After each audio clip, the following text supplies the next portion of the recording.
اللہ سبحانہ و تعالیٰ نے حضرت ابراہیم علیہ السلام اور حضرت اسماعیل علیہ السلام دو پیغمبروں سے اپنے گھر کی تعمیر کرائی۔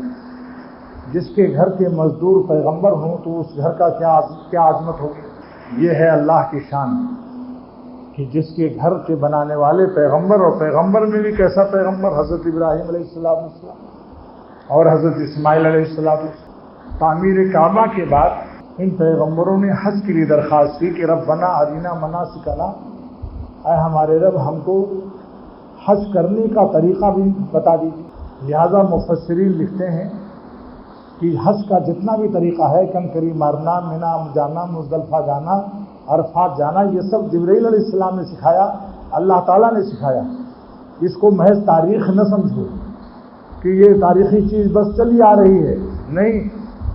مفسرین نے لکھا ہے کہ اس آیت کی تفسیر یہی کہ ہمارے رب ہم کو طریقہ حج اور حج کی حدود، مینا کے کیا حدود ہیں، مزدلفہ کہاں تک ہے، عرفات کا میدان کا حدود اربع کیا ہے، یہ نشاندہی جبرائیل علیہ السلام نے آ کر کی بحکم خداوندی۔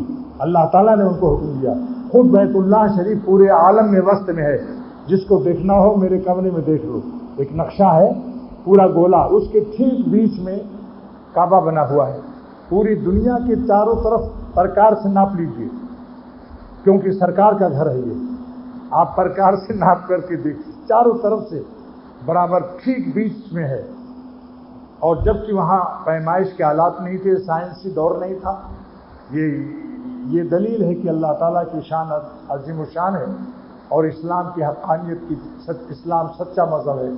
حضرت جبرائیل علیہ السلام نے کعبہ شریف کا جگہ کو متعین فرمایا۔ لہذا جو حضرات حج کرتے ہیں ان کو سوچ لینا چاہیے کہ یہ سب ہم اللہ تعالیٰ کے بتائے ہوئے طریقے سے حج کر رہے ہیں۔ یہ اٹکل پچو نہیں ہے، بچوں لوگ سن لیں، بچوں لوگ، کہ یہ حج کے مناسک اٹکل پچو نہیں ہے۔ ایک لطیفہ یاد آ گیا، فرانس میں ایک جزیرہ ہے ریونین، ایک گجراتی ہے 40-50 سال کا، اس کا نام بچو ہے۔ تو ایک گجراتی نے اس کے خیریت پوچھی کہ بچو تمہاری طبیعت کیم چو، بچو تمہاری طبیعت کیم چو۔ لطیفہ یاد آ گیا، آپ دیکھو، لطف آیا کہ نہیں بتاؤ بھائی، تھوڑا سا لطف بھی ملنا چاہیے۔ جب اگر کانوں کو کچھ مزہ نہیں آئے گا تو آدمی گھبرا جائے گا۔ اس کے بعد حضرت ابراہیم علیہ السلام سے اللہ تعالیٰ نے یہ بھی کہلا دیا کہ انک انت التواب الرحیم، آپ جو توبہ بہت زیادہ جلدی سے قبول فرماتے ہیں، بہت قبول فرمانے والے۔ اس کی وجہ آپ کی شان رحمت ہے۔ شان رحمت کا جس پر غلبہ ہوتا ہے وہ جلد معاف کر دیتا ہے۔ جو شخص یہاں آئے اور اصلاح کی بات نہ پوچھے، ہمارے شیخ فرماتے تھے جس نے مٹھائی والوں سے مٹھائی نہیں لی، کباب والوں سے کباب نہیں لیا، تو اس کباب والے کی قدر نہیں کی۔ ایسی جو اللہ والوں سے بھی دنیا مانگے، تعویذ مانگے، ہمیشہ پیسے، جو بھی اللہ کو اگر اس نے حاصل نہیں کیا، کبھی نہ پوچھے کہ اللہ کیسے ملتا ہے، تو وہ ظالم پھر خانقاہ میں رہتے ہوئے خانقاہ میں نہیں ہے۔ آنا جانا تو درکنار، اگر خانقاہ میں بھی ہے اور اللہ والا نہیں بنا اور اللہ والا بننے میں جان کی بازی نہیں لگائی، تو یہ شخص خانقاہ میں رہتے ہوئے خانقاہ میں نہیں ہے۔ بہت سے لوگ بیت اللہ میں ہیں، کعبے کے اندر، مگر کعبے میں نہیں ہیں بوجھ گناہوں کے، اور بہت سے لوگ کعبے سے دور ہیں مگر کعبے والے کو خوش رکھتے ہیں، اس لیے کعبہ ان کے ساتھ ہے۔ جب کعبہ والا ساتھ ہے تو کعبہ بھی ساتھ ہے۔ مدینے پاک میں رہ کر اگر مدینے والے کی سنت کے خلاف زندگی ہے تو سمجھ لو مدینے میں رہ کر مدینے سے دور ہے۔ ایک 10,000 میل پر رہتا ہے، ہر قدم سنت کے مطابق چلتا ہے، وہ سنت پر عمل کی برکت سے وہ اس مدینے والے کو اپنے ساتھ رکھتا ہے۔ حضور صلی اللہ علیہ وسلم اس سے خوش ہیں، اس لیے بعض لوگوں کو خواب بہت نظر آتا ہے۔ ایک صاحب تھے جو مجھے بتایا کہ مجھ کو حضور صلی اللہ علیہ وسلم کی زیارت ہوتی ہے۔ میں نے کہا لیکن تم نے نہ داڑھی رکھی اور تم سگریٹ بھی پیتے ہو، یہ زیارت تمہارے لیے قیامت کے دن کام نہیں آئے گی اگر تم نے سنت پر عمل نہیں کیا، کیونکہ سنت سے جنت ملے گی، زیارت سے نہیں جنت ملے گی۔ زیارت تو ابو جہل نے بھی کی ہے لیکن بات نہیں سنتا تھا۔ تم تو خواب کی زیارت پر ناز کرتے ہو، ان آنکھوں سے زیارت کی تھی ابو جہل نے اور ابیہ ابن خلف نے اور کتنے لوگ منافقین نے، لیکن ایمان نہ لانے سے زیارت مفید نہیں ہوگی۔ اس لیے دوستو عرض کرتا ہوں کہ اگر کسی کو زیارت نصیب ہو جائے اللہ تعالیٰ کا شکر ادا کرے، مگر اس کی تعبیر یہ ہے